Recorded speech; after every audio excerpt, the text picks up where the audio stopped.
Unsiloed podcast is produced by University FM, elevating the stories of your institution.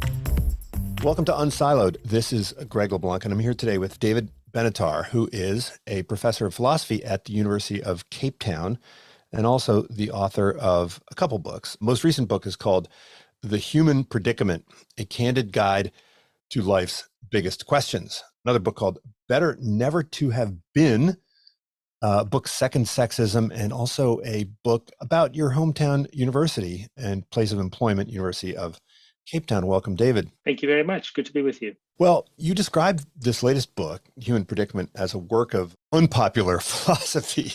And I like that because philosophers occasionally try to write books of popular philosophy, which, simplifies it, because academic philosophy is often very difficult for even people who are academics, but outside of the philosophical profession to understand.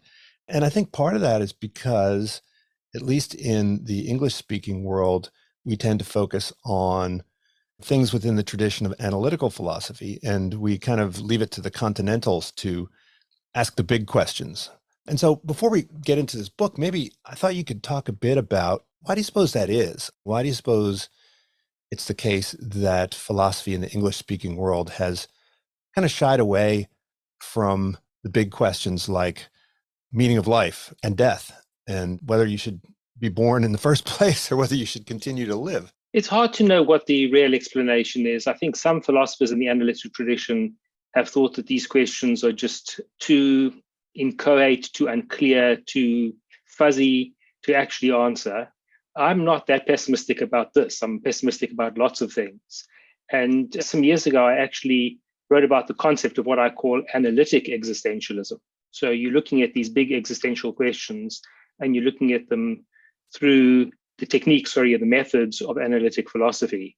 And I think if you look back at analytic philosophy, you will find that there is at least some historic treatment of these questions, and it's certainly increased over recent years. So I'm hoping that the reputation of continental philosophers as people who look at these existential questions and analytic philosophers as those who don't will begin to fall away. I think what's in the work of folks like A.J. Ayer, they would say that the question about the meaning of life is like asking a question about the meaning of a banana, right? Something like that. Well, it depends. You'd obviously have to clarify what your terms are. And I think that's part of the problem with the question about the meaning of life. People say, well, when you ask what the meaning of life is, what do you mean by meaning? Because obviously the meaning of life is not something like the meaning of a particular word, like headset or microphone. So we're not using the word meaning in the same sense there. And I think that part of the task of the analytic philosopher is just to explain what we mean by those terms. Once we can begin to clarify the question, then I think we can begin to answer it in some way. It may not be a precise answer, but we can give a sensible answer, a thoughtful answer. Right. Now, I think if we were to summarize your work, or this book in particular, it's kind of like life sucks and then you die, right? As we sometimes will say, right, as the summary of the half-empty view of things. You made this joke that the real pessimist is, when he looks at a half-empty glass, says it's actually all the way empty. Or mostly, almost all. Yeah. But this seems, particularly in America, right, we tend to be optimistic and we tend to put a rosy picture on things. I was actually surprised when you said that we have this persistent optimism bias, and this describes sort of the human perspective in general. Maybe this is more pronounced in the English-speaking or particularly in American world. But isn't there also a pessimistic strain? This constant lack of satisfaction, right? The hedonic treadmill. Isn't the hedonic treadmill also persistent in the Western world as a match to this persistently cheery view of things? Yes, I think there are at least a few questions in what you've asked so far. So the one is whether this is a distinctly American phenomenon, this optimism, or whether it's more pervasive. And the evidence, at least as I read it, suggests that it is quite pervasive. That's not to say that every last human being is an optimist. Obviously, we know that's not the case. There are some pessimistic human beings. But as a species, the general trend is towards optimism. That may vary depending on cultural and other considerations. So I don't deny any of that. It's just that there's this general phenomenon. I think it's entirely possible that that coexists with this fact of something like the hedonic treadmill. that you get a pleasure satisfied and then it doesn't remain satisfied for very long. A new desire comes in its wake, which will either be satisfied or not satisfied. I think that is the way the world works. But when people make assessments about the quality of life, they're often forgetting the extent to which these other facts of life actually apply. So I don't think that these two things are inconsistent with one another. You can have a very brutal kind of existence and yet be optimistic about it. And I think your perspective is that the pessimistic view is the more realistic view, that when you objectively take a look at life, it is perhaps more bad than good. I think that's true. I do want to say that I think people can be too pessimistic. So it's possible for people to think that things are worse than they actually are or worse than they actually will be. That is a mistake that's sometimes made. But if you're looking at the mistake that most humans on average make, is to overestimate how good things are or will be or were. But I mean, when we compare our lives to those of the animals, is ours better or worse? When we look at a chicken, for instance, and I think you mentioned this example, and you think of a chicken that's just confined to a cage for most of its life. I mean, in some objective sense, our lives are better, assuming we're not in Auschwitz, I guess. But you say that there's something unique about the human experience, which is an awareness of our suffering, or at least the prospect of death, or our lack of meaning or lack of cosmic meaning, which makes it particularly bad. I think in some ways that's true. So I think the case of chickens is just an awful situation and a human inflicted one. They just have awful existence and it really is a life of suffering. But they probably don't think about death, about their mortality. They're probably not thinking, as far as we know, about whether their lives have meaning. Now, I don't make those observations in order to mitigate their situation. I think for the kinds of beings that they are, their lives are filled with suffering. So this is not a comparison. It's not in a vicious kind of sense. I'm not engaging in a victim Olympics here and thinking that humans have it worse than chickens have it. I think in many ways, chickens have it worse than humans. But that doesn't preclude us from looking at distinct features of different kinds of beings' conditions. And one distinctive feature of the human condition is that many humans are aware of their mortality. They can engage with questions about the meaningfulness or meaninglessness of life. And so that does seem to be something distinctive, or at least operating at a particular level that is distinctive, because perhaps some animals have some sense of those things. So, I mean, if you're going to say that life is more bad than good, I guess, you need to have some kind of metric, right? Economists love to throw up these hypothetical metrics, right, that are generally rooted in some kind of hedonic view or some utilitarian view, right, where they'll have some axis of pleasure and pain, right? They usually don't think about meaning or lack of meaning. They focus on kind of pleasure and pain.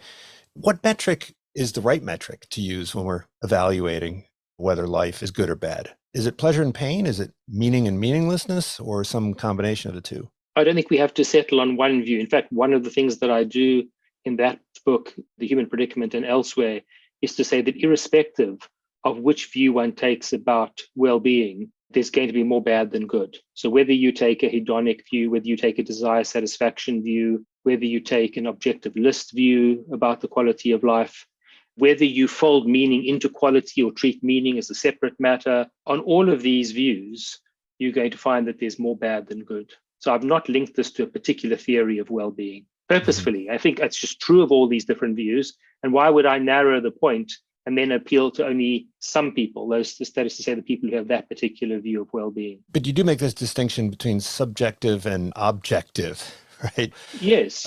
And so what does it mean to look at it from the objective view? Economists would probably start with the premise that subjective is everything. And then, when you push them a little bit, they'll be forced to concede there's a difference between poetry and pushpin or whatever. But is there a view from nowhere that allows us to have some objective perspective on the quality of life? Well, for at least some of these questions, you don't need the view from nowhere. You just need a view beyond the particular subject. Now, your question has a greatest force, I think, in the case of a hedonic view, where you think that this is about pleasure and pain. And then the common response is going to be, well, people know whether they're in pleasure or they're in pain, and surely then they're going to be the deciders as to whether there's more pain or pleasure in their life. But the point is that even on that hedonic view, it's possible for subjects to make mistakes about how much pleasure or pain there is. They may be able to tell you in the moment authoritatively whether they're feeling pleasure and pain and how much they're feeling. least more authoritatively than anybody else. But it doesn't follow that when they're reflecting back, let's say, on the last 10 years or 20 years, that they're going to accurately recall how much pleasure and pain they respectively had. And when psychologists have actually looked at these things, by, for example, asking people in the moment, how are you feeling now? How are you feeling now? They used to do this with what was called a bleep in the old day. I imagine they do it with cell phones and things today. And then you ask retrospectively how much pleasure and pain you were having in the past. There's a mismatch between what people are reporting in the moment and what they report in retrospect when they're looking cumulatively at a period. So it's certainly possible for people to be mistaken even about subjective matters like pleasure and pain. But does that mean they're mistaken, or does it just mean that we are privileging one metric over another? Because in the whole happiness economics literature, right, the question is always, do you take the area under the curve based on real-time hedonic subjective reports, or do you focus on prospective or retrospective views of things? I mean, and the debate is which one is the more, quote, accurate, but is there one that is more accurate than the other? Well, it depends on what your theory of well-being is. Normally, hedonistic theories of well-being will be your life goes better the more pleasure it has and the less pain it has. Now, that's not a judgment about the moment. It's a judgment about your entire life. And about that, you can be mistaken. Now, let's imagine that there is some variant hedonistic view which privileges a judgment in a particular moment. It says, how do you now feel about the last 40 years? You feel it was more pleasure, more pain. And then on this view, whatever you say in that moment goes. But the problem with a view like that is if they ask you 5 years later and you reach a different conclusion about the same 40-year period, you've got two right answers that are contradicting one another. So that looks like a very implausible view to go for. The regular hedonistic view, which just sums up how much pleasure and pain you have, perhaps deducts the one from the other, that's going to be by far the more plausible of the hedonistic views.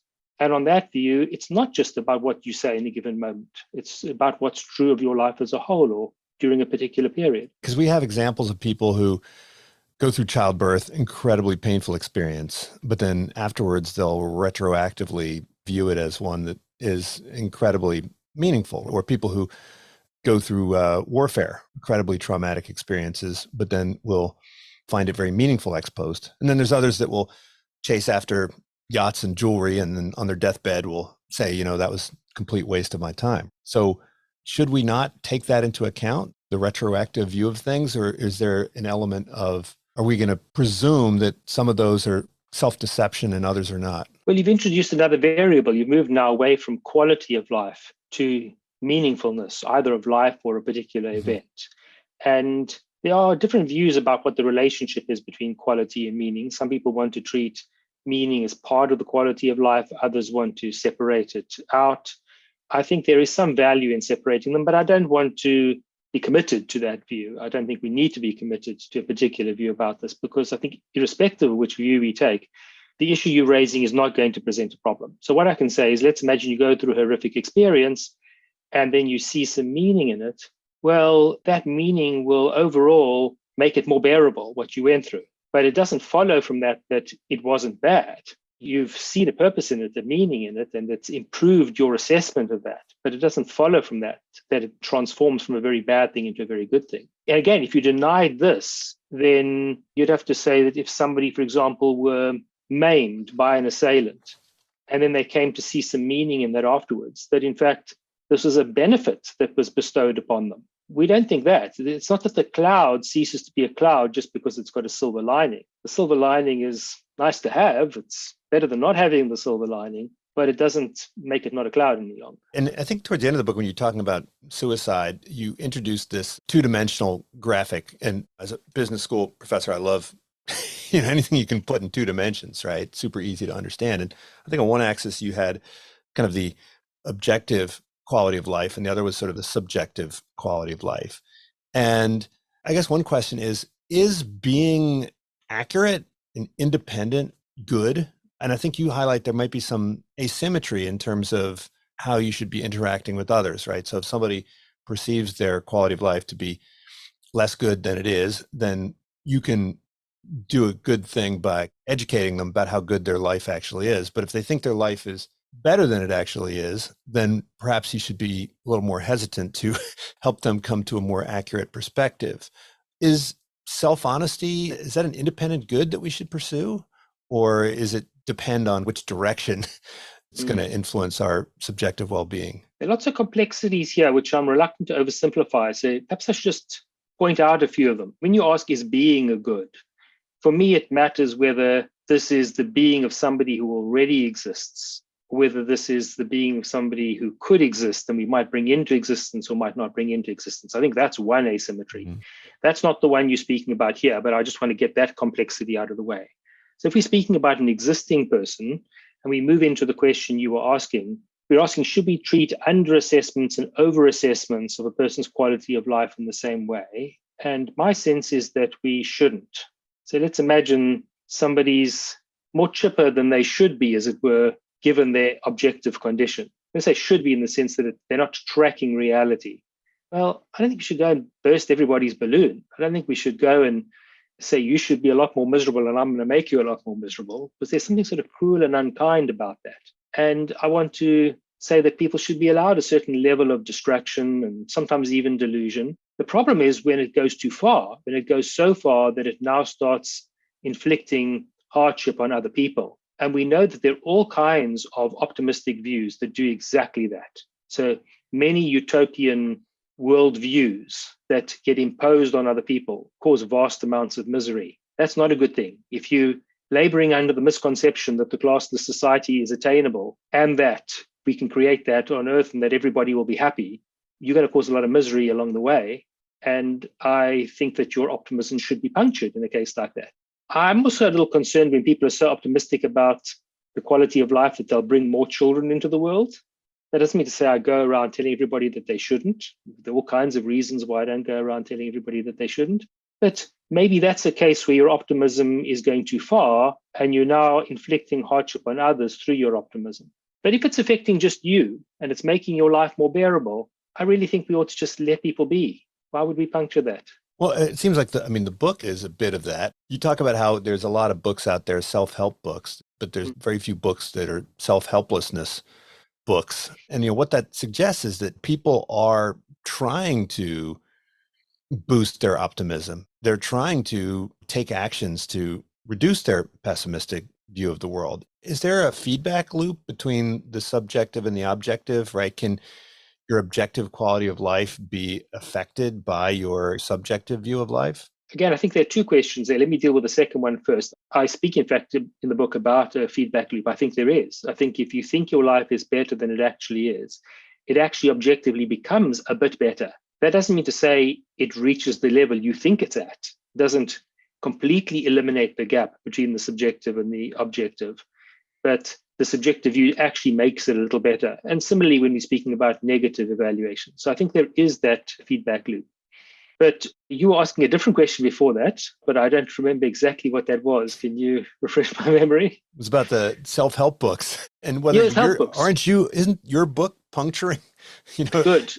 So this is the obvious objection to raise, that aren't you puncturing people's positive delusions here by writing a book like this? And I think the answer is no, because I'm writing a book and I'm putting it out there. Nobody has to pick it up and read it.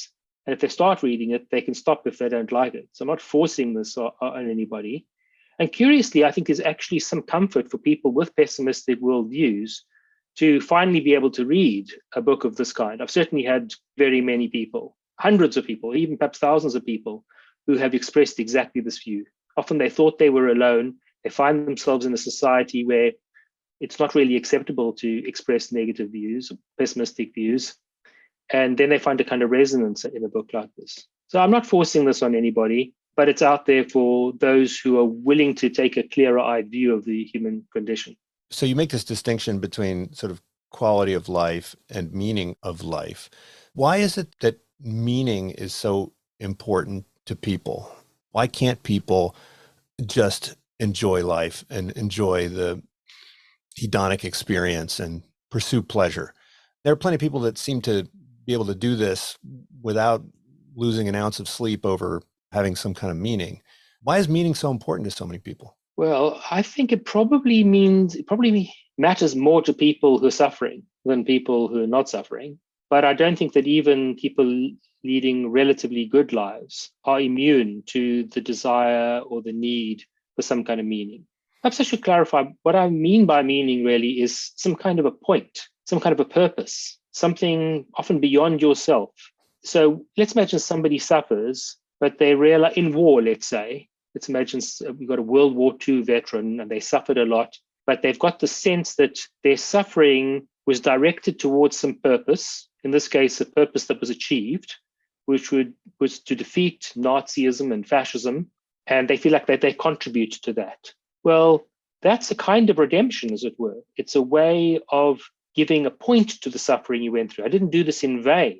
There's something good actually came out of it. And I think people find it easier to live with hardship that has a point rather than the hardship that is pointless. You distinguish between these different levels of meaning. And I think a lot of people are looking for this cosmic meaning. And when they don't find it, they're sorely disappointed. And I think you highlight that, first of all, that's kind of a pointless pursuit, but that we shouldn't be terribly disappointed in that because we can find meaning at these more local levels. Perhaps not quite the right way to characterize my view, because I think we should regret the fact that our lives don't have the broader purpose, the broader meaning.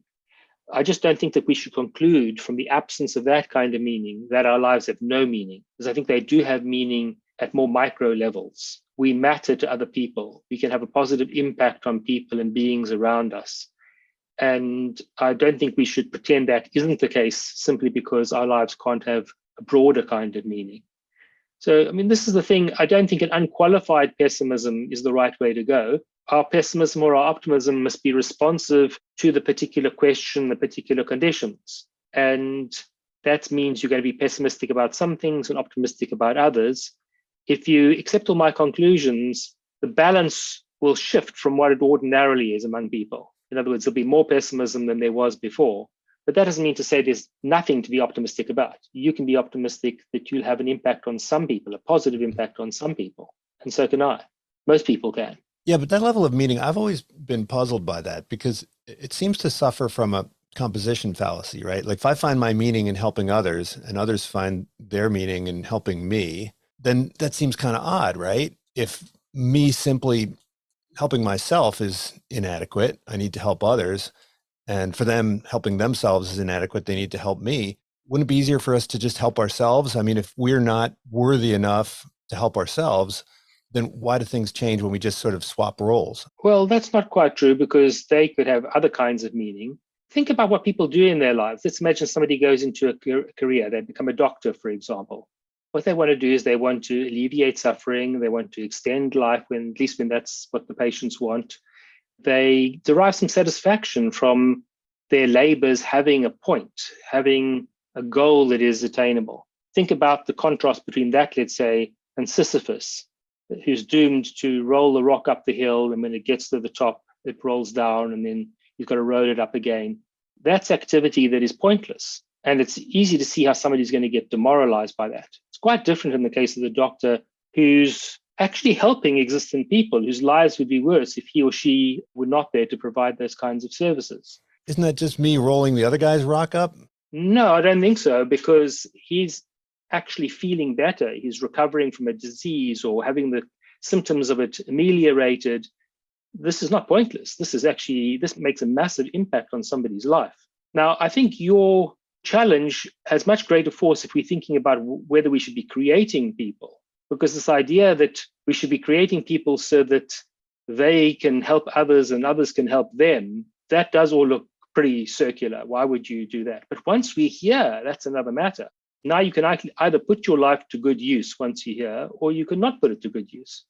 And it seems to me that the former is better. But if somebody tries to extrapolate from this some broad view that from a cosmic perspective, I'm here to help you and you here to help me, that's not satisfying.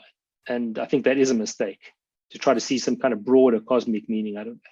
Right. Now, you referred to procreation as a human transmitted virus or the procreative Ponzi scheme.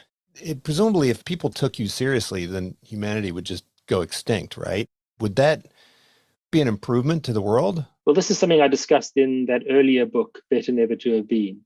Of course, the first thing to recognize is humanity as a whole is not going to respond to my arguments by saying, oh, yeah, okay, that's exactly what we're going to do. We're going to stop procreating. There may be individuals, and there are individuals who have desisted from procreating on the strength of the arguments, but this is not something that humanity as a whole is going to do. So the first thing I think we should recognize is that this is not a zero-sum game. It's not a question that you either convert everybody to antinatalism or you have nobody espousing that view. Every person or every couple that's convinced of the antinatalist view and who therefore desists from having a child is going to spare somebody a lot of suffering and death. And so we shouldn't think that those small victories, as it were, those individual instances of preventing suffering and death are without value. They certainly have value. What I have to do, though, is I have to consider the theoretical position of everybody following my view. And then what I acknowledge in the book is that there would, in fact, be some suffering for the final generation that would be averted if they were not the final generation. But this, I don't think, is a reason not to accept the antinatalist view, because one way or another, there's going to be a final generation of people. It's either going to come sooner or it's going to come later. We don't know if it comes later exactly how it'll come about. We don't know if it's going to be an asteroid. We don't know if it's going to be climate change. We don't know if it's going to be a virus. We don't know exactly how that end will come. And it could be quicker or it could be slower. But either way, there's going to be a lot of suffering. Under most scenarios, there's going to be a lot of suffering for those final people. So the question is not, do final people suffer or don't they suffer? It's rather, does that happen earlier or later? And the antinatalist would say, well, all things being equal, it's better if it happens earlier rather than later. Now, I hasten to add, I'm not in favor of speciescide. I'm not in favor of killing off anybody, not individuals and not the whole species. So this would have to be human extinction through non-procreation as opposed to human extinction through killing. Right. And so to clarify, your objection to reproducing is that you believe it to be a selfish act, right? One that inflicts suffering on the next generation and is motivated primarily by a desire to use that offspring as a source of meaning? Not only that, there could be any number of reasons, and sometimes no reasons. And half the people on the planet are so-called mistakes. Right. They weren't planned, they're just here. So often it's just, there's no intention behind it. I think most of the motivations are so that I, the parent, can have the child rearing experience, or I could have the child, or to keep my parents quiet so that they've got grandchildren, or because the nation needs more people. So there are a whole array of motivations that can be. Some of them might be described as altruistic. I'm doing my parents a favor by having the children. So it's altruistic in a sense, but what they leave out of the equation are the very crucial interests of the being they bring into existence. And that, I think, is what's problematic. In ordinary cases, we don't think it's acceptable to inflict the amount of suffering and death on somebody for our purposes or other people's purposes that we do through the case of procreation. And so is it because they overestimate the quality of life that their offspring will have, or is it that they overestimate the quality of life that people have in general? So is it that they fail to appreciate the suffering that people in general go through, or is it that they think for some reason that their children will be better than most people, in part because they're going to be wonderful parents? I think it varies from case to case, but the arguments that I give are more than one. There's an argument about how even if there were very little suffering in a life, it would still be a net harm to come into existence. So long as there was some harm, it would be a net harm, because there's no interest in coming into existence. And if you come into existence, you're going to suffer something. So even on that kind of view, it would be a harm to bring somebody into existence. It wouldn't follow from that wrong. If when you brought somebody into existence, it was a very minor harm, well, then perhaps that could be justified on the basis of the good that producing this child does to others. But when we factor in just how harmful it is to the child that you create and the person that the child grows into, then I think it becomes very unseemly to try to justify that on the basis of the benefits that other people are going to derive. So this would be similar to an argument going back to the chickens for letting those chickens go extinct, because some people might argue, well, this chicken wouldn't exist if it weren't for domestication and if it weren't for these chicken farms. You release them into the wild and they're all going to get eaten by wolves. And so we're perpetuating this species of chicken.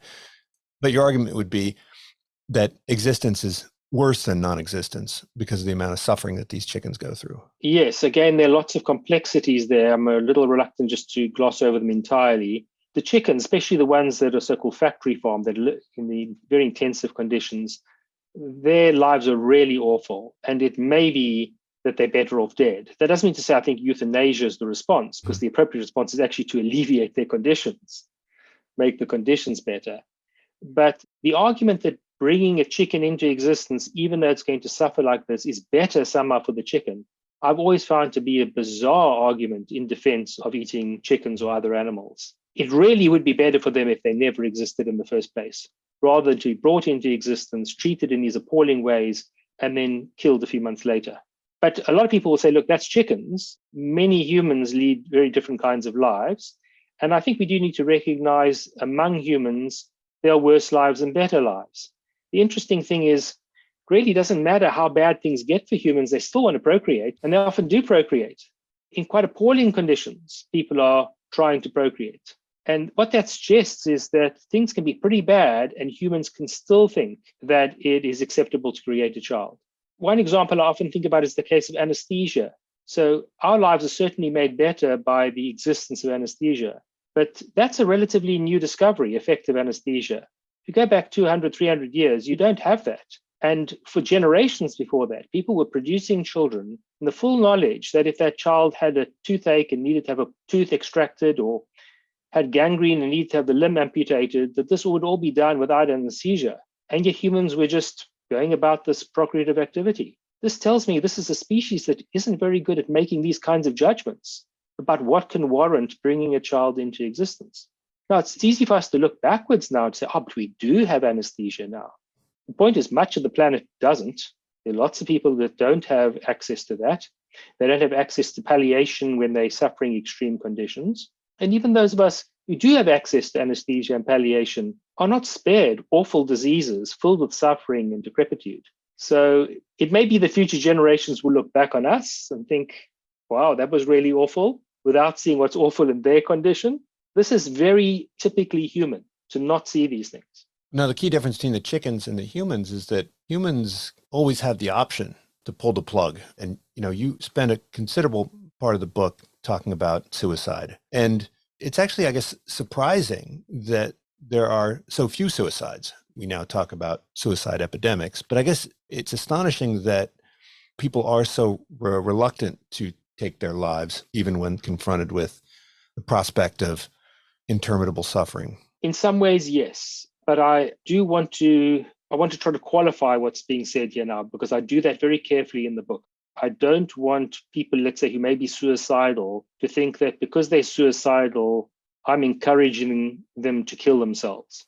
I actually think that most people who are suicidal have a mental problem. They're not seeing certain things. I've seen this in many cases of people who've attempted suicide who I know, or who've succeeded in suicide. They often have a overly negative view of themselves, of the quality of their life. And so this is not a recommendation for mass suicide by any means. At the same time, I think that our society is too judgmental of suicides. It wants to pathologize them too often and wants to morally condemn them too often. So what I try to do in the book is to speak about the relatively small set of cases where I think that suicide is both rational and morally permissible. But I don't think it's a generalized solution to the human predicament. Because as you said earlier, life sucks and then we die. But perhaps a better way of saying it is that we're caught between a rock and a hard place. Because life is filled with harshness and unpleasantness and suffering. But death is also a harm to us. There are rare occasions, relatively rare occasions, when death is a lesser harm than continuing to live. But I don't think if you took your average human in the midst of their life, I'm not talking about the terminal stages, but in the midst of their life, I don't think that the equation works that way. I don't think that death, it's going to spare you the suffering, but it's going to come at a very, very high cost, namely your annihilation, the prevention of all the goods you could have attained later, and the inability to generate any more meaning. So I want to be careful that in conveying the fact that there's a nuance here to my views on suicide. It's not a blanket endorsement, but it's also not a blanket criticism. We need to look very carefully at specific circumstances. And I think anybody who's contemplating suicide must not just be wrapped up in their own head. It's very easy for people to think they've got it all right. This is the kind of occasion, I think, when you want to be able to speak to somebody, a trusted person, somebody who's not going to commit you to an institution, somebody who's going to be able to engage with your concerns in a rational way, serve as a kind of sounding board for you. That, I think, is crucial. And why is it that we are so afraid of people who commit suicide or contemplate committing suicide? Why has it been criminalized and viewed as a sin by so many religions? Well, I think the answer to that second question is more complicated. I don't think the answer to the second question is the same as the first formulation.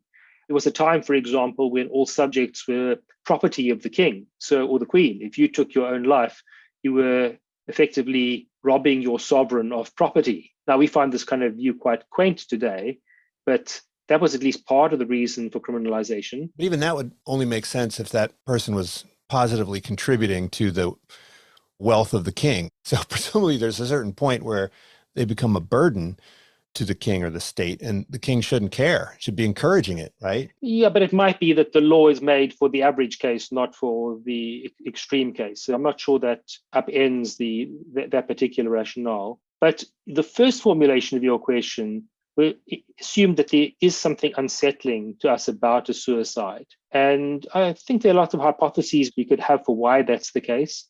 And first of all, there's this very powerful life drive that guides most people.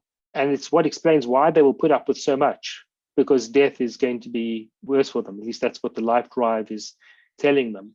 And when we're confronted with somebody who has actually taken their own life, there's something unsettling about that, because this is obviously a person who's overcome that drive.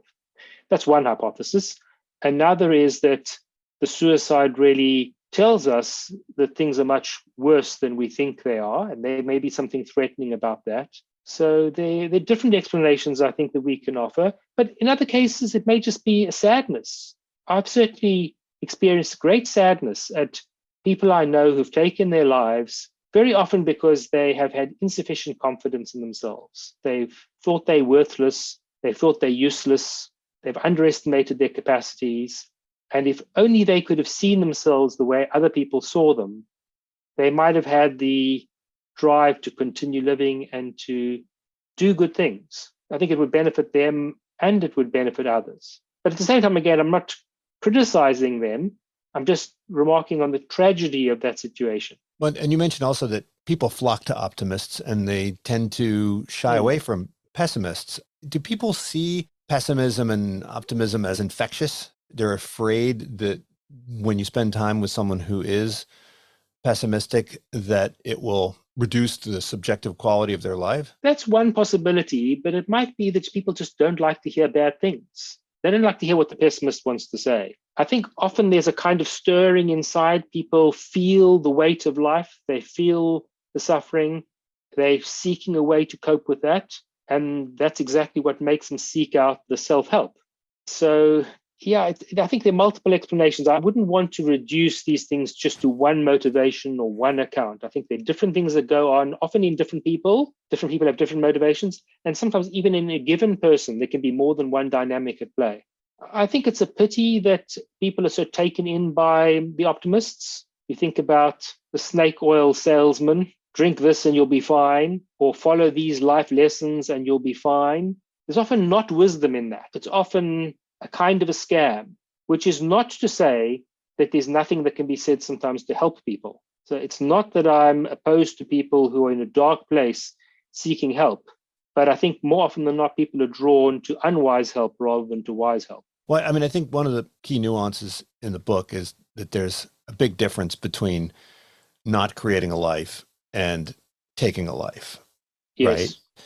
And so I was wondering if you could dig into that, because it would seem that if there is something fundamentally wrong with creating someone and giving them a life of suffering, then taking that life of suffering away from them should be an act of kindness. So how do you, I mean, of course, you have a whole chapter on this, right? But could you tell us, I mean, what is the difference? Why is it that once the life is created, that the calculus changes? Because I think nobody has an interest in coming into existence. You don't harm anybody if you never create them. They don't care less. They never can care less or more. So there's no interest in coming into existence. But once beings do exist, I think they have an interest in continuing to exist. And so then there's something that has to be defeated.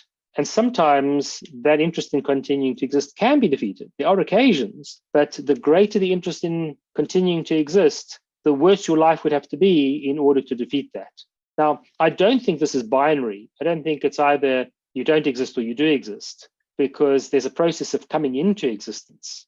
As you are gestated, and then when you're born, as you grow, I don't think, for example, that the interest in continuing to exist of an 8-month fetus is the same as a 1-year-old child. And I don't think the interest of a 1-year-old child in continuing to exist is the same as a 20-year-old person. So there's a gradation here and there's a nuance. It's not binary, but we can simplify the point by saying that if you don't exist, if you've not yet come into existence, there's no interest in coming into existence. But if you are already existing, there is some interest in continuing to exist. How much there is will depend on an array of things, including how sophisticated you are, how old you are, what kind of projects you have for the future. There will be an array of considerations. And of course, death is a big topic in your book. It seems like if life is one of suffering, then a longer life would be a bad thing, and you'd want it to be shorter. But if you have an interest in living and fending off annihilation, then a longer life would be better than a shorter life. And best of all would be immortality, right? We have to add into both all your claims, the all things being equal. So all things being equal, a longer life is better than a shorter life. But if your life is just racked with misery and suffering and you're crying out in pain, well, then longer is not better. So because you're caught between a rock and a hard place, you're having to consider how bad death is and what the quality of your life is and will be if you do or don't die, or if you don't die. If you do die, you won't have a quality of life afterwards. But I mean, you try to address the Epicurean position, right? Which is that death doesn't matter. And you say it does matter, right? And you talk about the harm of death, right? So it's not just that life sucks and then you die, but dying kind of makes life suck even more, the fact that you die. And I loved your sort of attempt to point out when exactly the harm occurs, right? Is the harm occurring at the moment of death? Does it occur throughout one's life of anticipation of death? So is the existence of death make life itself worse, or is it just that death makes things bad when it happens? Well, I think the fact that we die, that we're mortal, that is one of the harms that you're inflicting on somebody when you create them. It's inescapable. Whatever else they may be able to escape in their life, they're not going to escape death. So that is a bad. Now, the Epicureans, as you correctly point out, deny that death is a bad. And as I say in the book, I don't think there's a knockdown argument to show that they're wrong. There's a reason why that argument has persisted for thousands of years. But sometimes when matters are complicated, we don't have a knockdown argument one way or the other. And so what we have to do is we have to balance up considerations in favor of one position and in favor of another position and against their respective conditions. And when I do that, I find the Epicurean view left wanting. But in doing that, I have to face certain challenges, like questions about the time at which death harms. So that's just one of the numerous challenges that I have to engage. But I would encourage your listeners to read that part, assess it for themselves. Well, I mean, the alternative is immortality. And we've got a lot of folks who are chasing after immortality, actual immortality, not metaphorical immortality, right? And I think you engage Bernard Williams's claim that this would get boring after a while. But there are other reasons why immortality might be bad or good. Could you talk a bit about that? Yes, so I think it's very easy to think of lots of ways in which our current lives, but just made immortal, would be very bad. So if we just continue to age and age and age, as the ancient Greeks imagined, then you just become worse and worse off, but you'd never die. And that would be terrible. It would also be terrible in many ways if you were to be immortal and all your close friends and family were mortal and they were to die. We constantly have these heartbreaks and have to forge new families and watch them die, and that would be awful. And if everybody were immortal, then there may be a problem with housing everybody on the planet. What would we do with all these people? So it's easy to think of all these ways in which immortality could go wrong. I think that if immortality is desirable, it's desirable under a very specific set of circumstances. So there aren't too many people, for example. One way to do that would be if you take the extra of life, you'll have to have it before you begin to have children. So let's imagine it's pre-pubertal. And so you're either going to have children or you're going to live forever. You can make the choice. And then that would be a way around that. It's a theoretical way around the overpopulation problem. And then you'd also, I think, have to have the option of dying if you wanted to. Because if you opted for immortality and then things just got worse than you could bear, then you would be in this eternal prison. And that would be awful. So one of the conditions I think that would make immortality desirable is if you could have the way out if you wanted it. Now, this is all, of course, completely theoretical because we're not going to be immortal. Nobody's going to be immortal. Maybe people will live for a lot longer than they're living now, but true immortality is never going to happen. The belief that it is just another kind of optimism.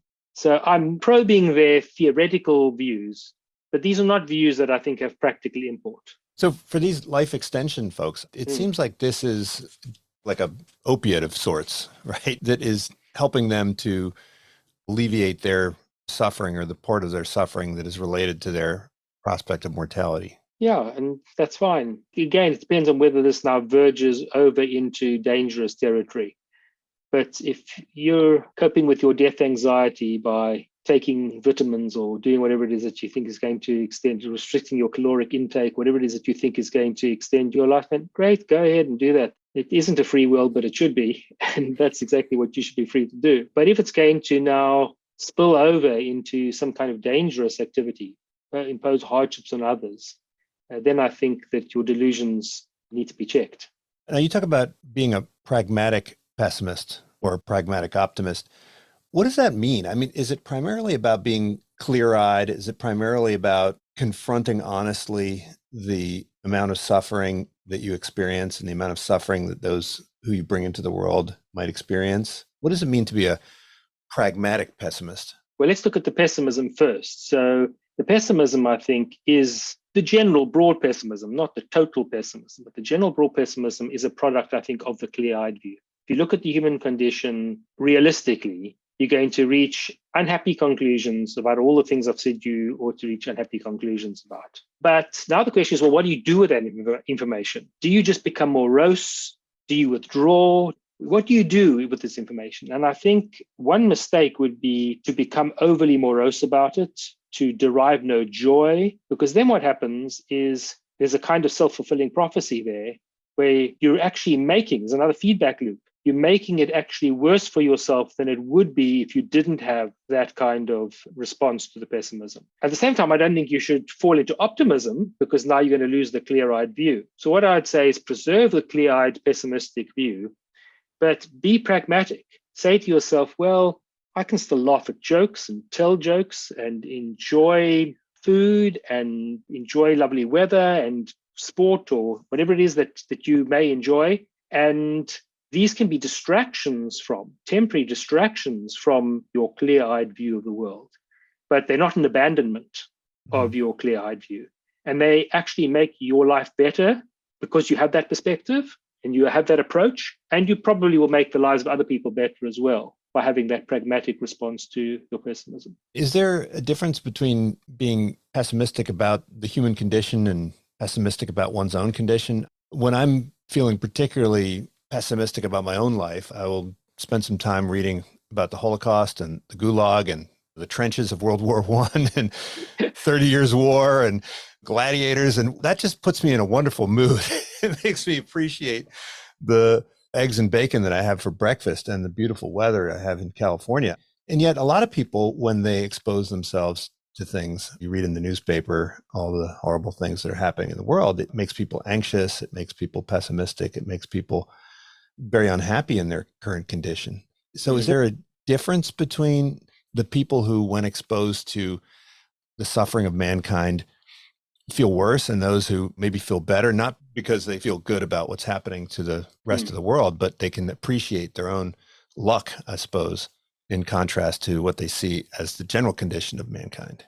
I wonder whether you're comparing two different kinds of person there, who are making two different kinds of comparison. So obviously, one way to make yourself feel better about your own condition is to recognize that there have been a lot of people, and there are a lot of people who have it a lot worse. And a lot of people employ that technique. I think there's something to that technique. But if, as a result of that, you lose sight of all the bad things in your life, you think, well, I've just got it absolutely fine. And because there are all these people who are worse off. What you need to recognize is many of the people who have it worse off than you have it a lot better off than some other people. And also you're leaving part of the equation out is all the people whose lives are going better than yours. So a fair assessment is going to recognize where the quality of your life fits on a spectrum, let's say, of all human lives, perhaps all other lives as well. And invariably, there will be people who are worse off than you and better off than you. I think the people who are going to get morose about reading all these things about human and other suffering, those are people who are not worrying specifically about themselves. I mean, they're worried about life. They're worried about humanity or life more generally. And reading these things is just providing them with more and more evidence of how bad things are. Now, again, it's possible for people to be mistaken about this, to think you open up the morning newspaper and you read about this murder and that robbery and this earthquake, you can get a misleading picture of how bad things are because they're not reporting in the same way as all the earthquakes that didn't happen and the robberies that didn't happen and the murders that didn't happen. And so it's possible to be misled by opening up the newspaper and reading those things. But it's also possible to look at the data and to see just how much suffering human lives contain and other lives contain. You can get a more accurate view. I recognize there can be excessive pessimism in addition to excessive optimism. By the way, if you read a bit about pigs, you might not be so happy about the bacon. That's true. That's true. But I source my bacon from only farms that I know.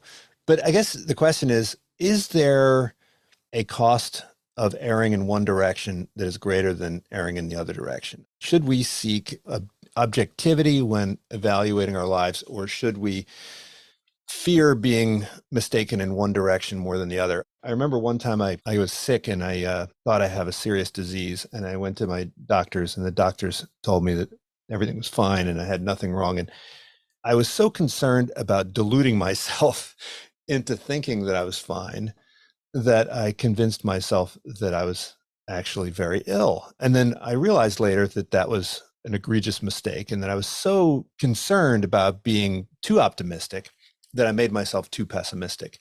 If we're trying to evaluate the cost of error, should we view them symmetrically, or should we be more concerned about erring in the optimistic direction relative to the pessimistic direction? I don't think that one size fits all here. I don't think it fits all people, and I don't think it fits all circumstances. There are terrible things that have happened from people being excessively pessimistic, and there are terrible things that have happened from people being excessively optimistic. So if you think there's nothing wrong with you and you don't go and see the doctor and what you have isn't caught on time and you die as a result, that's too much optimism. If you have too much pessimism and you worry yourself into the grave, that's too much pessimism. So there's a mean that is required here. And different people may have different tendencies and they may need to check their tendencies. But again, because the appropriate judgment of optimism and pessimism is really very context dependent, it's dependent on what you're optimistic or pessimistic about. It may be that somebody who's generally too pessimistic is not too pessimistic about a given matter. And this is why I'm very reluctant to give generalized advice. The most generalized advice I would give is to assess evidence. Look at arguments and evidence, look at it as carefully as possible to evaluate it, be open-minded, but not too open-minded. So open-minded as they say that your brains are on the floor. There are many people who fall into that category.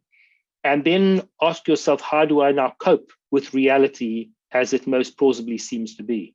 Now, we've seen a decline in fertility across most of the world, developed and developing. We're even in parts of Africa, which saw a huge rise in fertility, are now seeing a decline in fertility.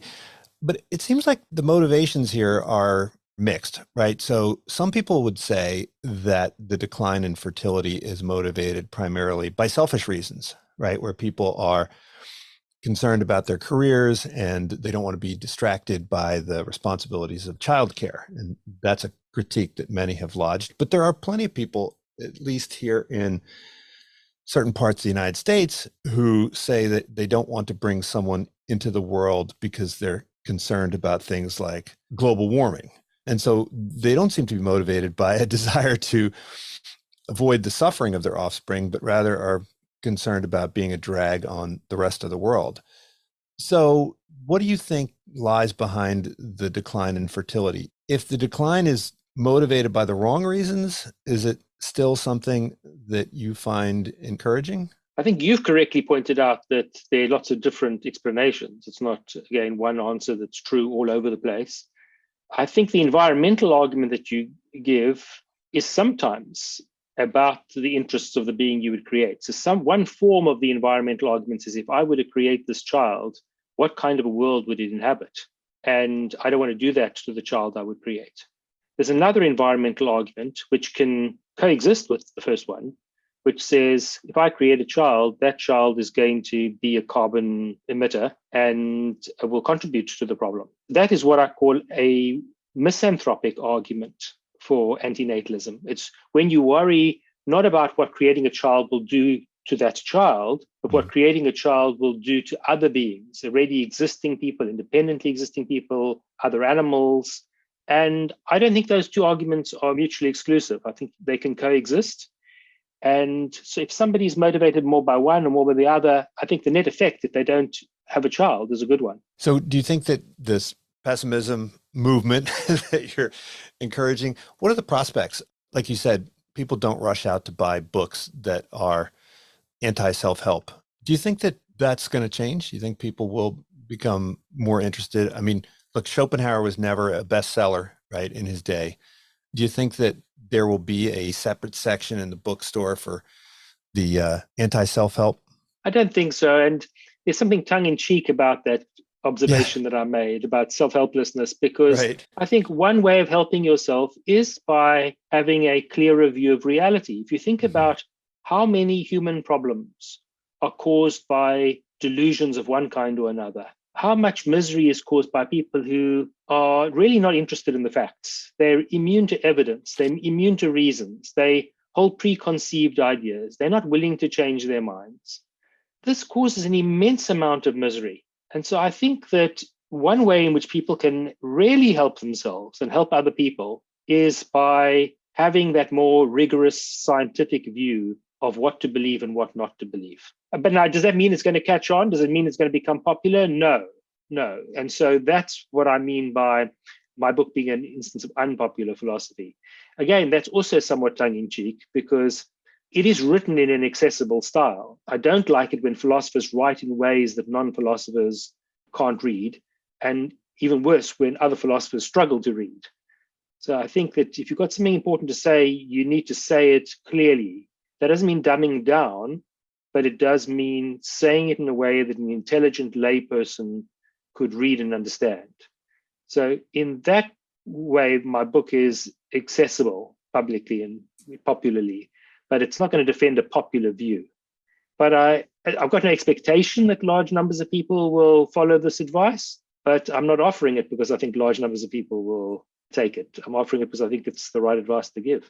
And more seriously, I mean, do you think that philosophers have more to offer the general public than they're currently providing? It seems like most of the books that you read on how to live and how to think about one's life are coming from psychologists now, and far fewer from philosophers. Do we need to rethink the role of philosophy both in the university and in popular culture? That's a very big topic.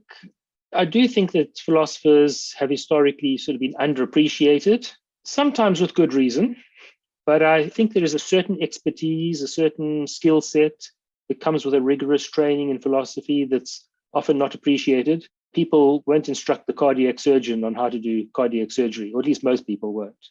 But lots of people will think they have got every one of the tools that the academic philosopher has. Now, that doesn't mean, of course, that academic philosophers can't be wrong about things, but what it means is we need to engage those arguments. There might be arguments there that the broader public would be well advised to consider and engage in a serious way. And I think a lot of that has been happening in recent decades, much more certainly than before. Well, David, thanks so much for joining me. The book is called The Human Predicament. And of course, don't forget the other books, Second Sexism and Better Never to Have Been. Thank you, David. Thank you. Unsiloed podcast is produced by University FM, elevating the stories of your institution.